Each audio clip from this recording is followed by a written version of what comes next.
So I hate to keep psyching you guys out, but I think if we're going to have the exam on Thursday, I haven't heard any pushback on that or anybody saying they're going to be gone that day.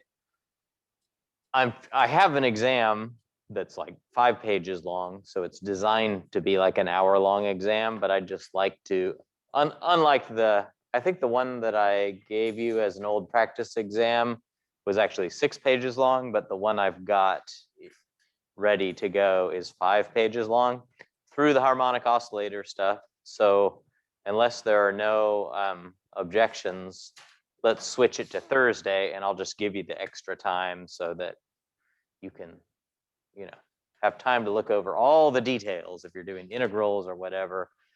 Just too many mistakes if you're rushing and stuff like that. So along those same lines, I know there's homework due today. It's supposed to be 1 through 9, but I do want you to be able to hold on to them.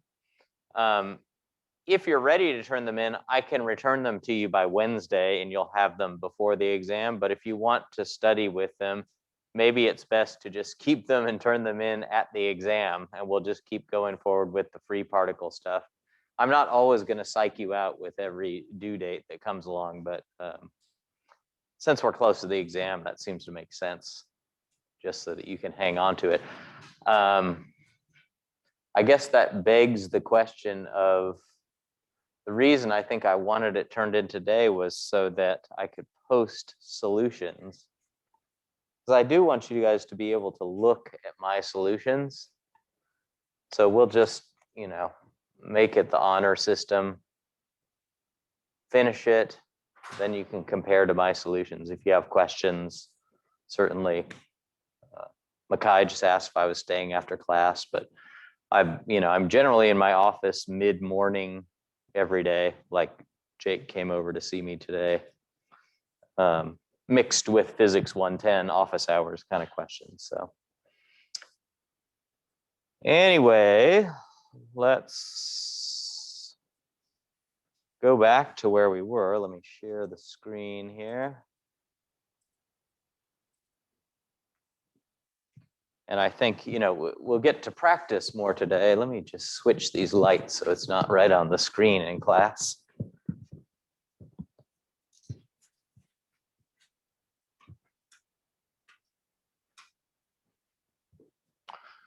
We spent a lot of time talking on Friday, not much time practicing, but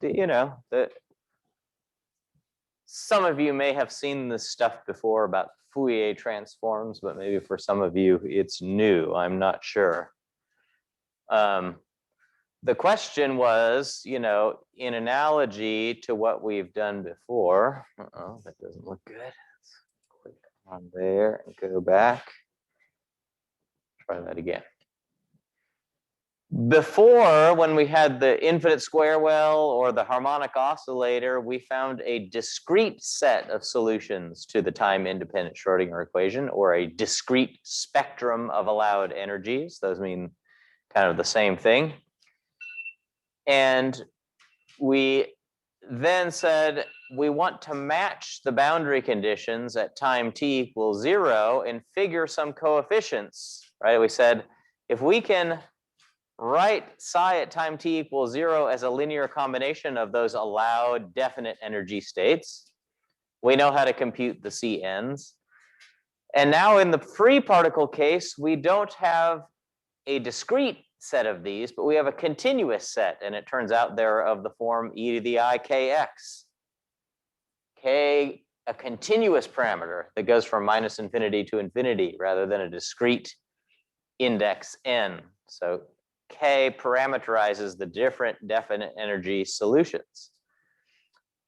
And we want to write our state at time t equals 0, again, as a linear combination of definite energy solutions. So these are our coefficients, phi of k.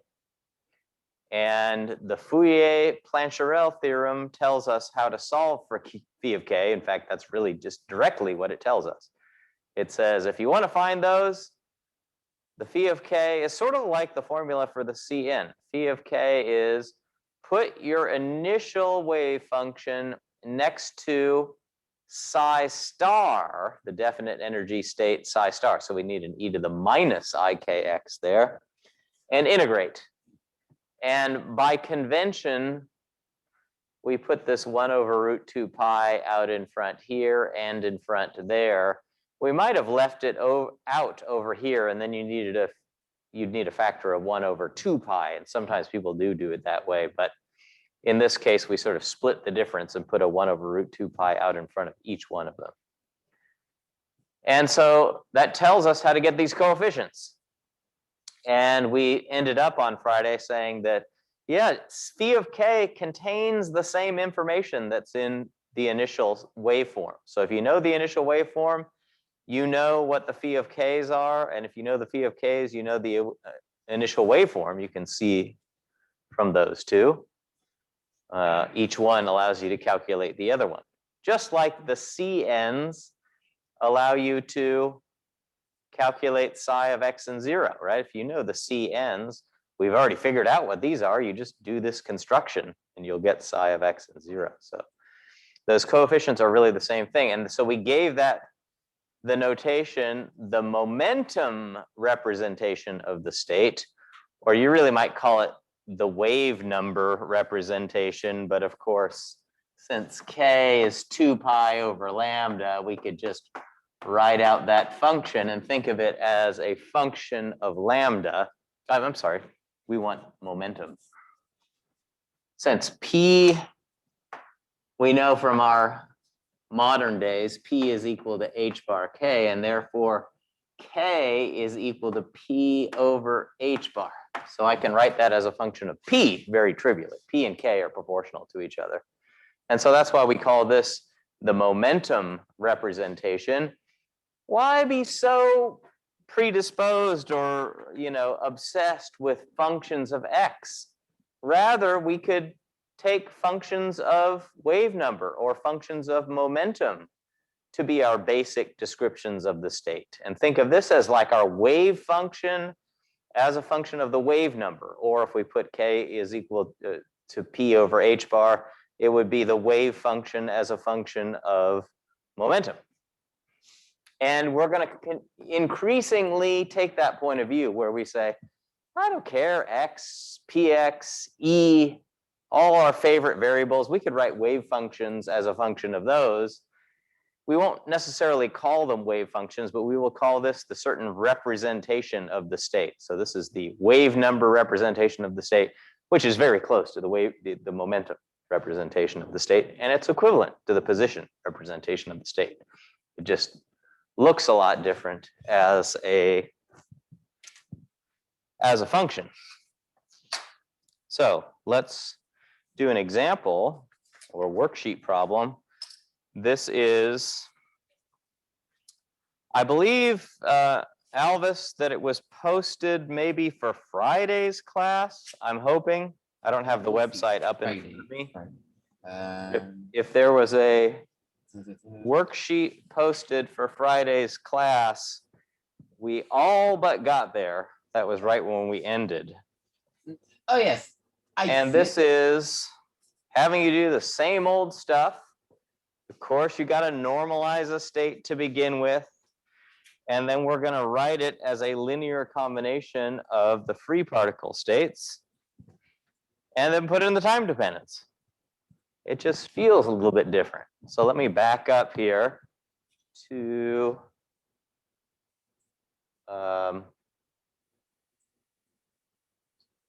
this, which kind of is the formulae that are really relevant. And you guys can work on that together, alone. It's always more fun together. I'm going to stop sharing for just a second to, well, actually, I realized that I need to send one more worksheet maybe to Alvis, and so I'm going to do that right now. So I'll give you guys a couple minutes just to work independently. Talk to your neighbors if you want to check. I'll be right back after I email something.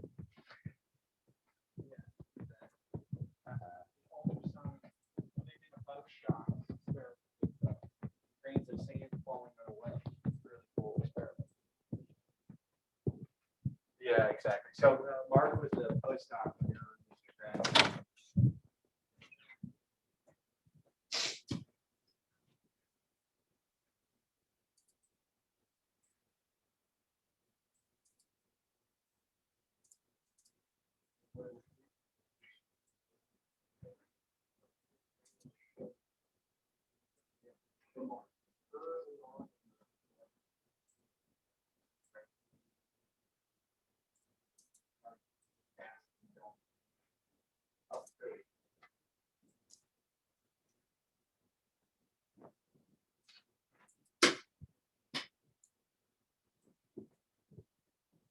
Right. And you have to worry about angular momentum. Oh, here we go. Well, it might for sand.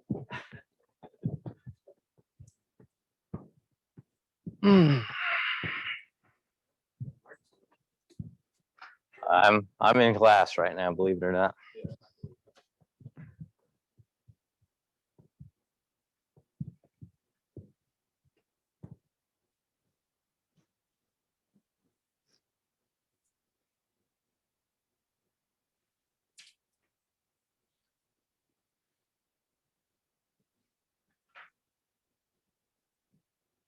So you can see I just love these functions that are either a constant or zero because they just make your life integration wise so easy. Even though I gave you a little bit of a warning about expectation values of things might not be finite.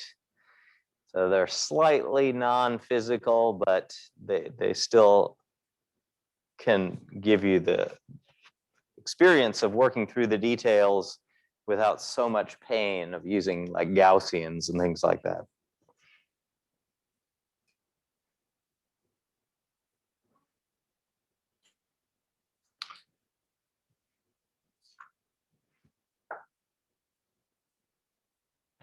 So the answer, I know that you guys are still working, but the answer to B is phi of k is equal to 1 over root I times little a, k in the denominator, times sine of ka.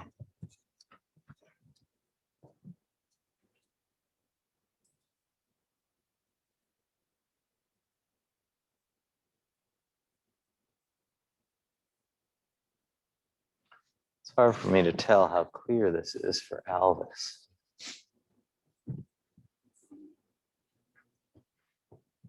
We better move this a little bit closer.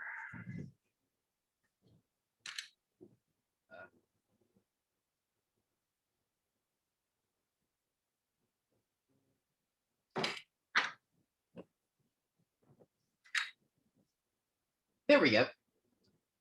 Can you see that better? Quite well. Sometimes the autofocus on this really gets bad. Okay.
Okay, let's go through this together. Any questions on the normalization?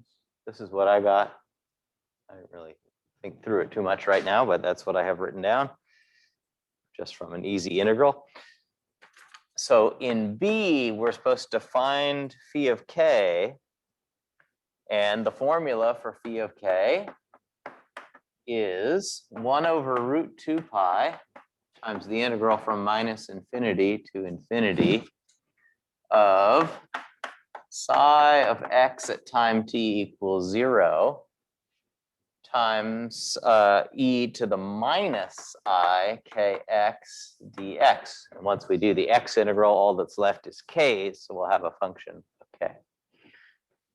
And we know this function is only non-zero between minus a and a, so I can reduce the domain of integration, and then in that range, I can replace it with this. So this is equal to 1 over root 2 pi 1 over root 2a integral minus a to a of, I guess, just e to the minus I kx dx.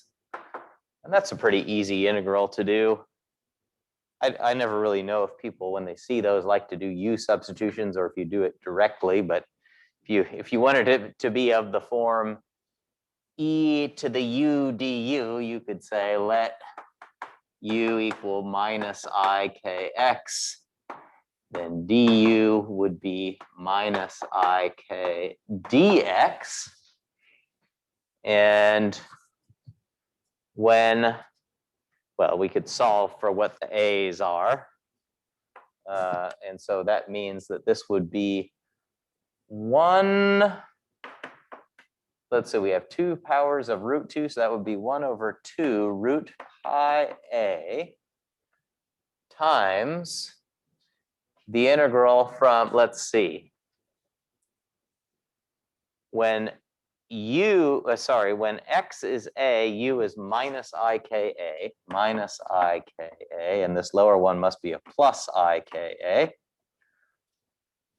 e to the u du, let's see, and then I need a 1, I had a dx there, so I need a 1 over minus I k, and that's the same thing as an I over k, right? From my dx, that can be traded out as a 1 over minus I k du, but a minus I in the denominator can be traded out for an I in the numerator. Why is that?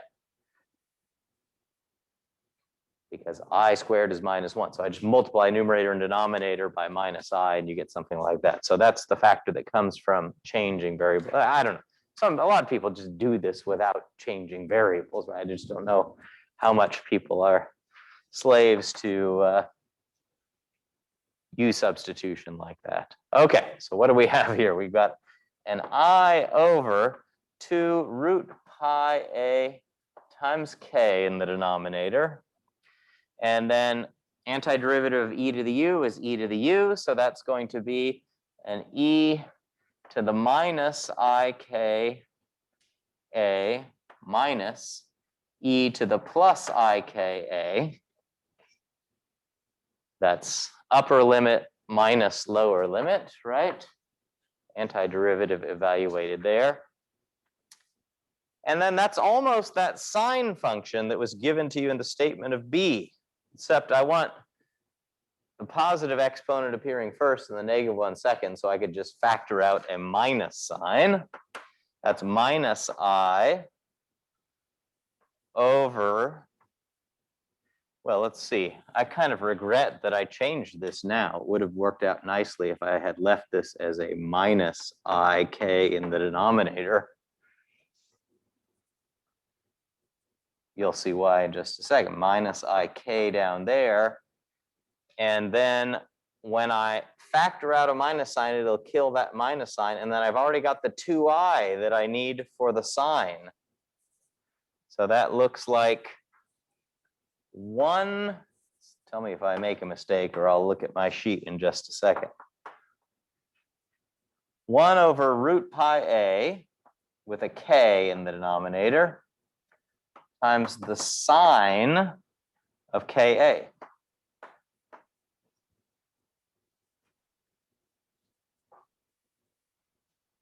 Yes, that looks correct. You know, this is a nice real function, right? It won't always end up being real. We just kind of got lucky here. Usually it's going to be a complex function, just like psi at time t equals 0 could be a complex function, right? We tend to write down real ones because we're biased towards real functions, but we just kind of got lucky here that this could be wrangled in that form. In fact, if this weren't nice and symmetric between minus a and a, if I went from 0 to a or minus a over 2 to 2a or something, it wouldn't be a real function. So don't expect it to be real. But here it turns out kind of nicely. And well, I'm going to ask you to think about on a not a voting question, but just a conceptual question soon. What does that function look like? Right? It's a function of k. That's phi of k. If we graph it as a function of k, well, at least we got lucky here. It's real. What does the graph look like? Maybe if I aim this down there, I can go a little bit farther. See if Elvis can see. Hopefully, want to give myself a little bit more room. If I graph, just help me with this. If I graph phi of k, it's a perfectly real function as a function of k. What basic shape do you think you'll see? Well, it starts at 0. So basically, I'm thinking that it would be a sine wave, but its peaks would follow the path of 1 divided by k. Yeah, that's almost exactly right, except you forgot one detail you learned from calculus. It's true this goes to 0 at k equals 0, but so does the denominator. Ah, true. And so we have to do a little L'Hopital's rule, right? And you remember sine of x over x approaches 1, so we could probably figure it out from that. So it looks like it oscillates sinusoidally with k, except that it's also getting smaller as k goes on, right? There's sort of an envelope making it smaller. And it actually goes to a finite value in the middle. So if you remember what that sinc or sine of x over x function looks like, it sort of goes like this and the peaks get smaller and the peak in the middle is doubly wide compared to all of the spacing between the zeros everywhere else. So put into words, it kind of looks like this.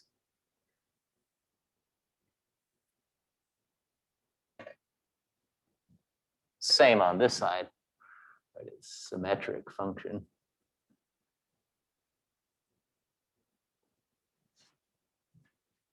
And those zeros, let's see if we can label in terms of A, what k value does this happen at? That first 0, what k value is that going to be at? First positive k value. Almost, it's where k, a, well, let's see. Here's where k is 0, right? The next time that sine is going to be 0 is over when the argument is pi, right? So isn't this point right here where ka equals pi? That means that k is equal to pi over a. So that's pi over a. How about this one here? 2 pi over a. It's double, and then here's triple, 3 pi over a, right? 2 pi over a, and so on. Can we figure out how high the peak is? I'm going to ask you more about what happens in a certain limit to this shape in a little bit. But is there any way I could label the height of that in terms of k? I'm sorry, in terms of a. Looking at this function. Well, I want to use the fact that the sine of ka over ka goes to 1 as ka goes to 0, right? Maybe I'll write that down here. We know that sine of x over x goes to 1 as x goes to 0, right? That's one of those classic L'Hopital kind of ambiguous forms of a ratio. So that means in this case, we have a sine of Ka. So certainly the sine of Ka over Ka goes to 1 as K goes to 0, because as K goes to 0, Ka is going to go to 0, right? Well, I don't have a Ka in the denominator. I have a K in the denominator, but I can always put an A there as long as I put an A up there too, right? So let's reason about this thing. As K goes to 0, this goes to 1. And I've got a 1 over root A times A. So that looks like a root A over pi, square root of A over pi. This thing's going to 1, and the rest is the square root of A over pi. Okay, so it looks like that. What about, well, I'll ask you about some of these things in a minute. Let's just take that for granted right now. Any questions on just getting this? This is some function. We can think of this as a description of the state at time t equals 0. It just doesn't happen to be an x description. It's one that's more biased towards wave numbers or momenta, because wave numbers are all but the same thing as momenta.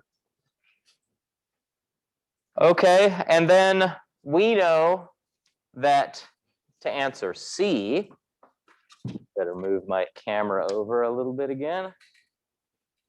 We know to answer C that if we know psi of x and 0 has been written as a linear combination of all those k solutions to the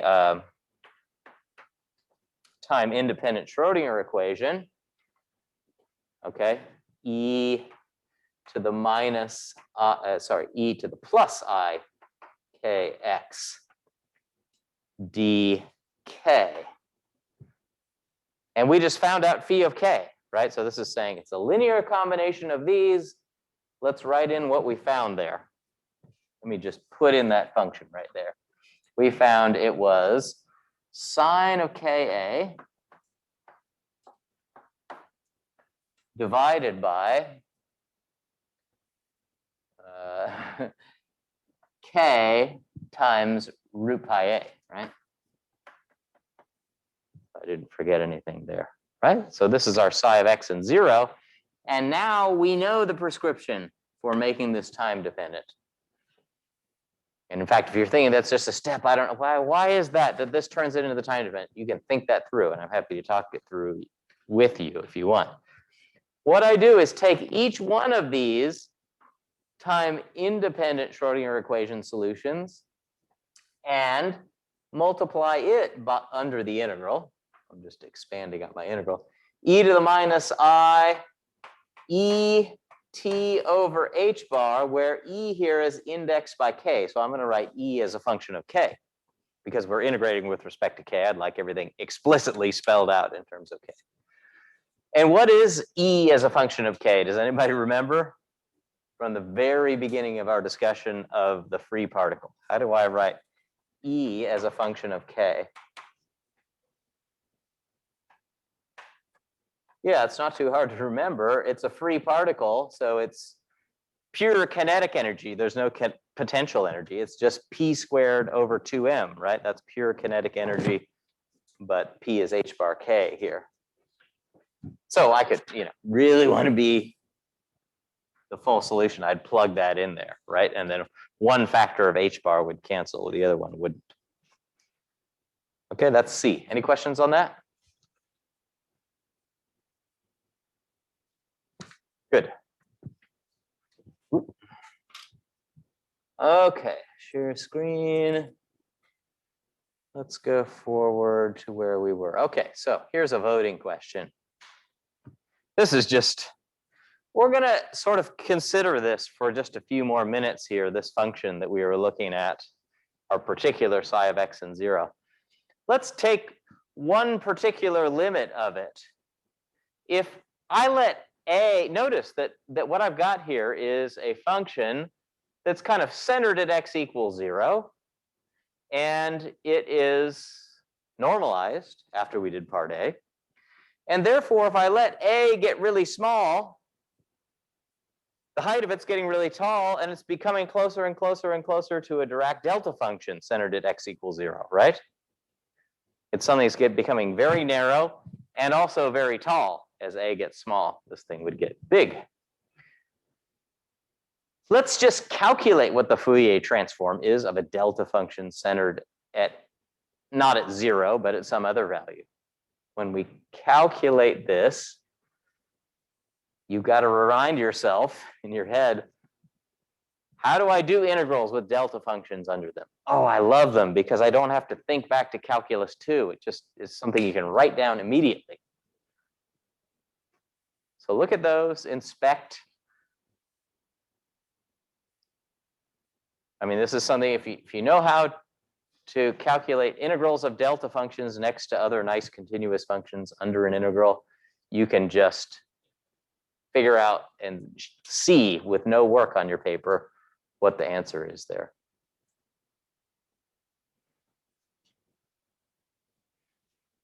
Or you vote for E if you don't remember enough about delta functions.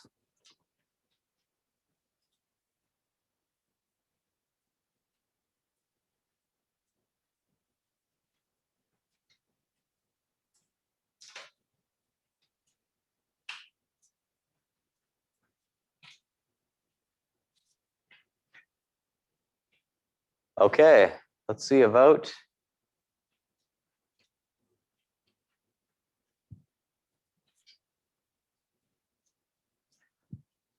There's some disagreement. Anybody really want to? So the leading answer was D.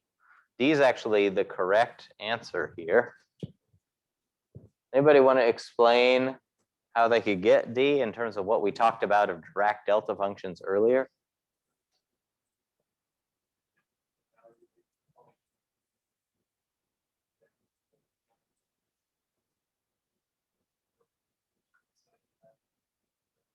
Yeah, so what Jake said is when you've got a delta function that's centered at a particular value, in other words, the spike of this delta function is at x equals x0. The spike is always where the argument is 0.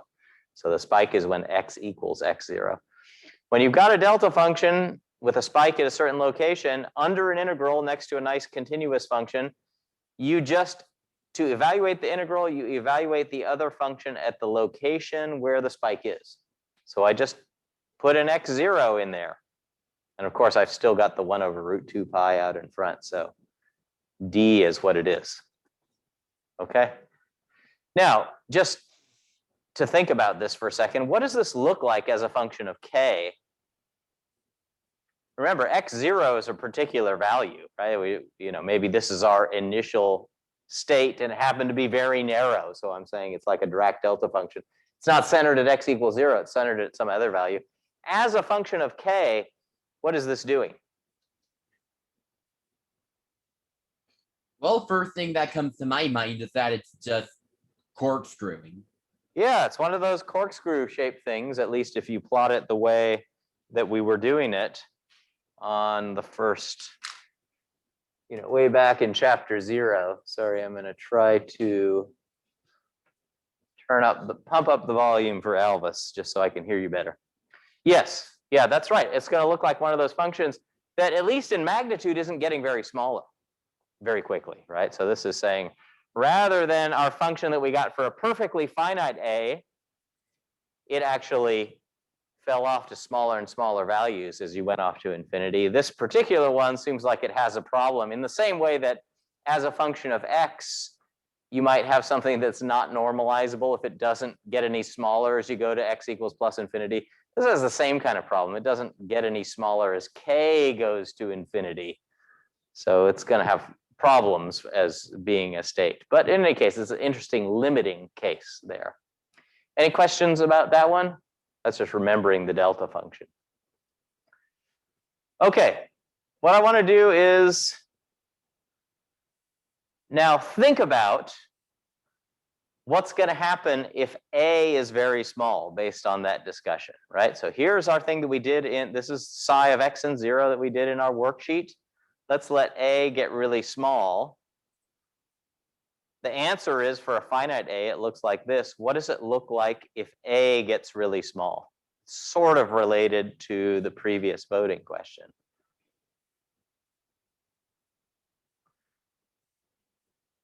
Or you can just try to think about this function and think, well, what is it? How is it going to change? In fact, maybe that's the best way we should do it. How is it going to change as we change A and make A smaller and smaller and smaller? Let me aim back over here and stop sharing the screen so that Alvis can see. So let's say, hey, here's a perfectly modest value of A, graph of phi of k. Now let's let A get smaller. So we're talking about a more narrow initial state. Our initial state is really sharply peaked near x equals 0. What is this function? How is it going to change as a function of k, phi of k? As A gets smaller, what happens to this 0 as A gets smaller? As A gets smaller, pi over A gets bigger. And so what that means is this is going to be a wider central peak, right? And so on. I won't go to the trouble of drawing the whole thing, but here's our pi over A. Now, as A gets small, pi over A gets big. So it's going to widen out. Now, as I let A go to 0, what do you think that's going to approach? It's going to approach kind of a flat function, right? The peak's just going to get wider and wider and wider, and it's going to approach something that, you know, it's not normalizable as a function of k, but at least it has a constant value all the way out to k equals plus or minus infinity. This peak's just never going to fall off as A gets smaller and smaller, because the 0 will get pushed farther and farther away. So it'll turn into a constant function. And in fact, in this case, it's real. Let me just go back to the slides for a second. It looks like it should be real, and we can connect that up with this previous slide here. This was a delta function centered at x0. In our particular problem, this was centered at 0, right? x0 is 0 for this problem, right? If we're letting it get small. So the answer should be just like this answer, except when we plug in x0 equals 0. E to the 0 is 1. So yeah, it approaches a constant value with no k dependence whatsoever. That kind of makes sense. Any questions on that kind of argument? I'm trying to connect together something interesting. So you might just summarize to say, look, when we made this smaller and smaller, if we made psi of x0 smaller and smaller and smaller, in other words, more and more sharply centered at one location, we found that the phi of k got less and less centered. That's like that relationship between wavelengths and position we talked about before, right? Something's very sharply peaked in position, its wavelength is very ill-defined. And since wavelength's related to k, by k equals 2 pi over lambda, that means k is going to be very poorly defined, and it means it's not going to fall off really at all. What about if we make A really large? What's going to happen to this? Well, let's think about that. As A gets large, hopefully everybody's on board that these are going to get scrunched closer and closer to the origin. So if I wanted to instead draw phi of k when k is large, the zeros are going to start getting more bunched together, and we'll think about the peak height too. So my first 0 might be here, second 0, third 0, fourth 0. Similarly, something like that. That would be a large value of A. And what about the height? Is the height getting taller or shorter as A gets large? It's getting taller because it's proportional to root A, right? So we're getting something that looks like the wiggles, all the wiggles that have a larger amplitude are getting squished in closer to the origin. So all the non-zero amplitudes is getting squished in closer to the origin. And this peak is getting larger and larger. And so it's beginning to look like a Dirac delta function, right? It's going to be essentially zero everywhere at the origin where it goes up to infinity. Okay, so that's the opposite kind of thing. When we made this really narrow, phi of k got really wide. When we make phi of k really wide, that's the second case here. Sorry, when we make psi of x0 really wide, then phi of k gets really narrow. Okay, so they're sort of inversely related to each other that way. Okay, any questions about that? I've just got a bunch of voting questions in here for some reason. But they're all, so this stuff is not intuitive if you've never seen it before, so it's worth thinking about. Okay, you can, if you look at those formulae for integrating Gaussian functions, you can actually compute the Fourier transform of a Gaussian function. Now, it's a little bit of work because I'd have to stick this thing next to an e to the minus ikx. And that's not something we'll see in our formulae, but actually, if you have an x squared term and an x term up in the exponent, when you combine the exponents, you can complete the square on that and then use the integral table that we've been using in homework.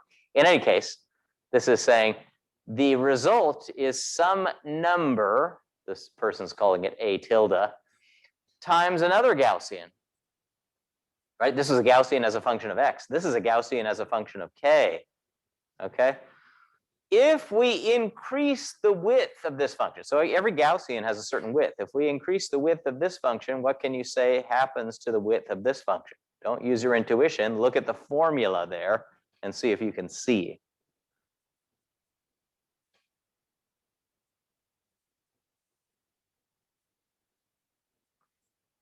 Maybe I won't vote on this one, but what do I do to this value a to increase the width of this Gaussian function? Make it have a wider peak. What would I do to little a in there? Make it large or small?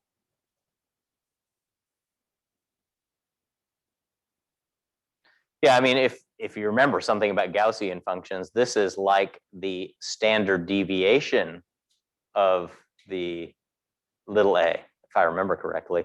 This is the standard deviation of the Gaussian function. So if I want to make this large, I should make a large. If a is large, the x squared is being multiplied by a small number, right? Because the a squared is in the denominator. So if a gets large, the coefficient in front of x squared is small, and that's the case where it gets a really wide peak. If it's got a large number in front of x squared, then it cuts off really quickly. Okay, so we're saying make a large to make this one have a wide peak. If I make a large, then this one has a big coefficient in front of x squared, and that's going to make it cut off really quickly as a function of k.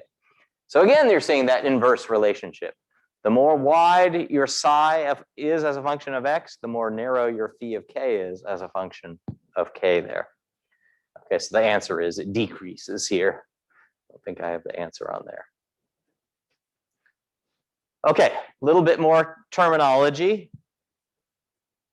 This, at least, we said phi of k can be complex, but if I just take the absolute value of it, in other words, how far each complex number is from the origin, right? You have a complex number a plus ib, you'd take the square root of a squared plus b squared to take the magnitude of that number. If we just take the magnitude of that, sometimes we call that the spectrum of this waveform. This spectrum is written as a function of wave number, but usually, when you're thinking of spectrum, you're thinking what happens as a function of wavelength. So I'm going to write that, just substitute k as 2 pi over lambda, and then this function would be a function of wavelength. And we can plot what's going on as a function of wavelength. And that is just telling us, if I write this as a linear combination of states of definite k, that means this has a definite wavelength to it. The wavelength is how frequently it corkscrews around as a function of x. Then this tells me how much of each wavelength is in there. It tells you how much of each wavelength lambda, or if you leave it as a function of k, how much of each wave number is contained in or required to construct a certain waveform.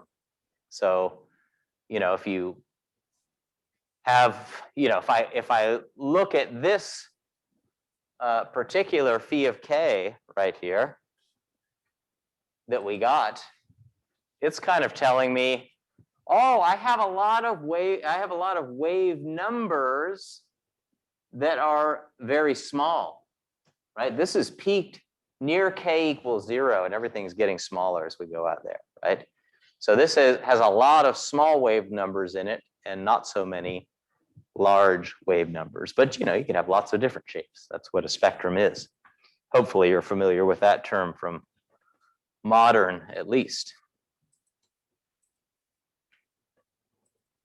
I think there's one more voting question here. Okay, here's a function that has an exact sine wave. Okay, this is my psi of x0, if you like. We'll just call it f of x here. It's got an exact sine wave, except we say after having a good run for a length L, we're just going to force it to be 0 forevermore after there, forevermore to the left as well.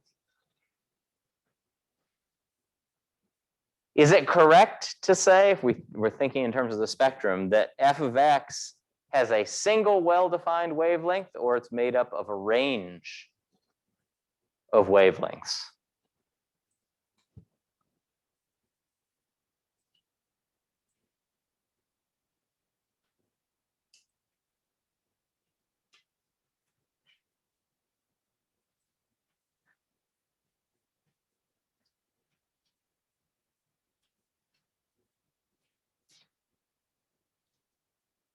Let's see a quick vote, and you can use your intuition. We'll write down the integral we need to see what the spectrum is in just a second.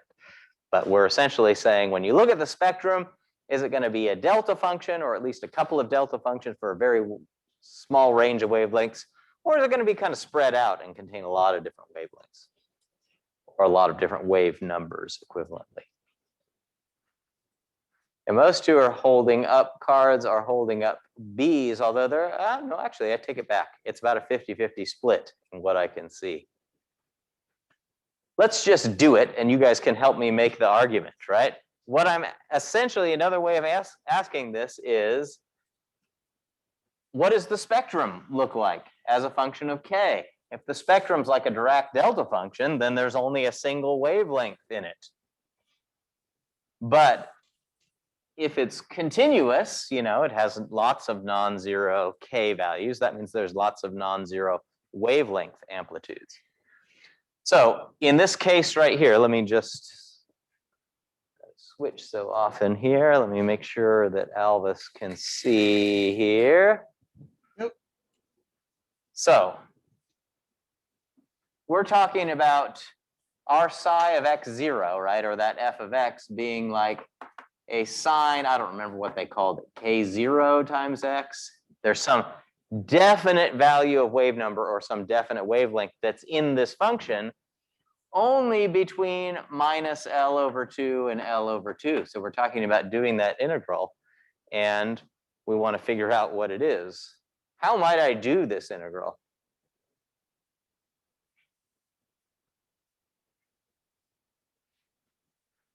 Yes, you could certainly integrate by parts and get the same thing back again. That's a common technique, and then you can figure out what the integral is there. Maybe more elementary way to do is to use Euler's formula here, right? This has exponentials, and then you can break it up into 2 exponential integrals. In any case, when you do that, you will actually not get something that is just a single wavelength, but you'll find out that there's a range of wavelengths that is required to construct this function.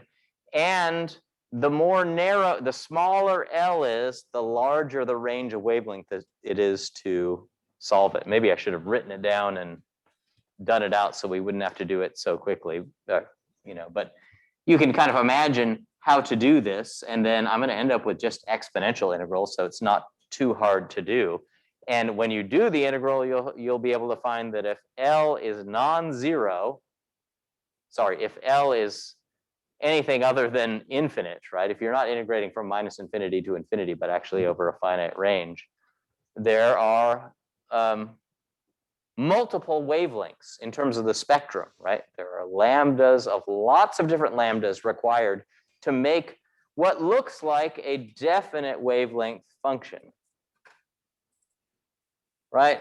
So it's not correct to say this function here, which includes the part where it goes to 0 out there and goes to 0 out there.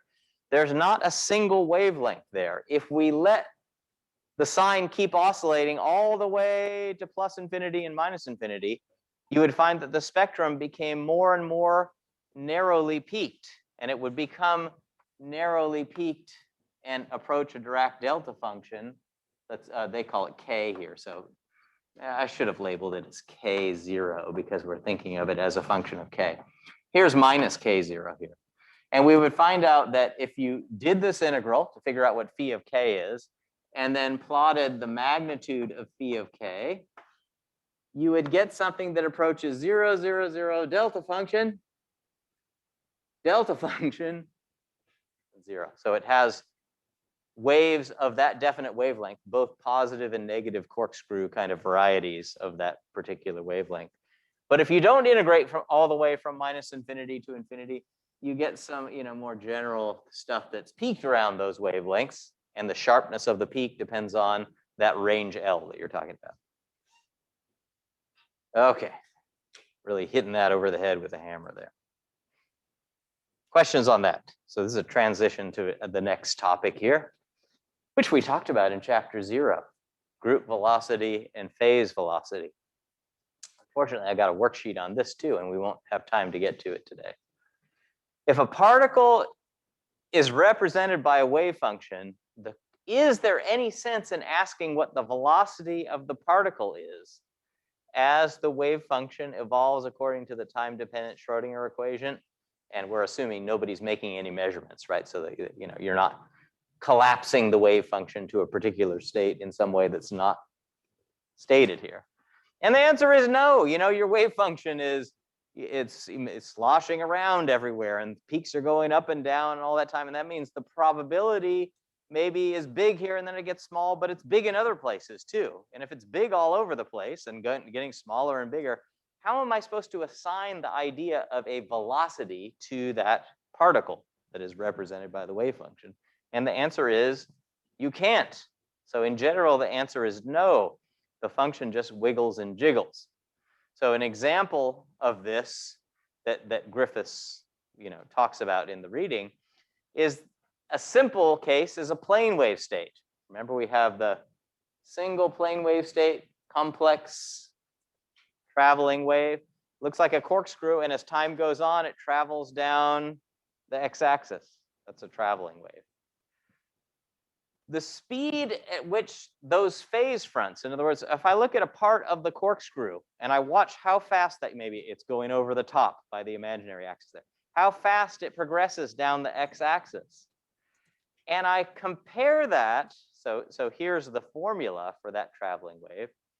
I compare that to the wave number that we're using and turn that into a momentum using P equals h bar k, and then conclude what the velocity is by saying, P equals mv. We would find out that there's a mismatch between how fast those phase fronts are moving and how fast the classical velocity of the particle might be. Just saying, if you give me a k, I can convert that into a momentum, which is then easily related to a velocity, and they don't match up. One is twice the other. Okay, the phase velocity, how fast the turns of the corkscrew are moving, is twice how fast the classical particle should be moving. And so it doesn't look like things match up nicely in that case. It certainly is completely confusing if you just have some solution that's wiggling and jiggling all over the place, all around on the x-axis. But things aren't hopeless. In the restricted case where a wave function, as a function of time, at a particular time, maybe it's a localized shape under an envelope. So maybe we've got some wiggling function like this, and it is localized, its magnitude is being moved up and down by some envelope shape, okay? if as time goes on, this envelope kind of just moves along to the right, then we would be tempted to say that the velocity of the particle should correspond to how fast that peak of the envelope is moving, right? Because we've got probability localized here, and later on it's localized over here, and later on it's localized over there, and that seems like, hey, the probability is moving, so the particle, that would at least correspond to classically what we would mean by the velocity of the particle. Okay, so we're going to develop that, and probably have enough time to just barely develop it now. Okay, so as you know from modern physics, we call the group velocity the velocity at which the envelope moves. And that in general is different than the phase velocity. The phase velocity is, in general, when you have an envelope with some function wiggling underneath it, the form of that function is a product of the envelope shape times the shape that wiggles underneath it, right? That may be a sinusoidal, or in this case, a complex exponential kind of function. The phase velocity is the velocity of these peaks that are underneath the envelope. How fast is that little sharp peak right there moving to the right or moving to the left? Whereas the group velocity is how fast the envelope of those peaks is moving along. Okay, let's look at one particular example that we encountered earlier. Remember our friend, the Gaussian wave packet, which was a product of a Gaussian function, that's an envelope, modulating a corkscrew kind of complex wave. Here's what it looks like, if we drew it in the complex plane as a function of x. And the question is, what happens as we let time go on for this function? And here is a little MATLAB simulation of what happens as time goes on. Now I've got to it'll keep playing over and over again, so let me just tell you what's going on. At the very beginning, let's see if I can probably stop this. Oh yeah. So at the very beginning, what we've got is, but I can't point because it starts it up again. Okay. Maybe I can do it over here. Let me just let it restart. Nope. I'll get this sooner or later. Okay, so if you look right here, what I've got is, so I'm plotting this in the usual sense where we got the real and imaginary plane, and something is wiggling to a bigger amplitude, and then very quickly wiggling back to a smaller amplitude. What I'm showing on the bottom is kind of if you shone a flashlight through and looked at the shadow. In other words, that is the real part of the wave function down there. What it is there is an envelope, and the envelope has the shape of this blue function as a function of x, which is going along this way. And the form of the wave function is a Gaussian wave packet or Gaussian traveling wave, where we've got an e to the ikx times a Gaussian function. And we're starting it out in this particular case. Why can I not point with this anymore? We're starting it out with, a fairly narrow Gaussian with some wiggles underneath it. And the question is, what happens as time goes on? And as time goes on, here's what happens. The Gaussian gets wider and wider and wider as time goes on. And the wiggles are actually moving too. If you look at the shadow, it's much easier to see that the wiggles are moving along. In fact, they're moving in the plus x direction as the envelope moves in the plus x direction. But the wiggles are not moving at the same rate as the envelope. So the rate at which that envelope shape is moving, we would call the phase velocity, whereas the rate at which each individual tiny wiggle is moving forward, we would call that, the envelope speed is called the group velocity, and the individual wiggles are called the phase velocity.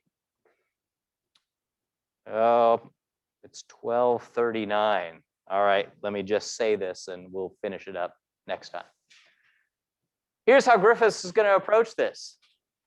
We're not going to have a sensibly moving envelope unless phi of x and t is composed of this is supposed to say, it sort of faded out there, a narrow range of wavelengths. Why is that? It's got to have a narrow range of wavelengths because unlike the classical wave equation, the time-dependent Schrodinger equation is dispersive. We talked about this, right? That means different wavelengths travel at different speeds. Now, if I only have one wavelength, there's only one wavelength to move, and it moves at a definite speed.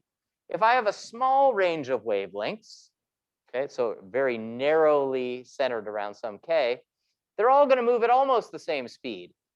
And as they get a little bit out of phase, the change of the envelope's going to change shape a little bit, but there's still a sense to everything's kind of moving together.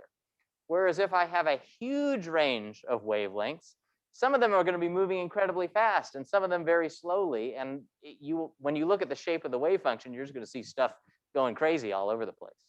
And so our first assumption is that as a function of k, we're going to assume that in order to have any sense of velocity at all, you've got to have a narrow range of wavelengths. That means a narrow range of k's centered around some value, which we'll call k naught. All right, we'll continue that on Wednesday.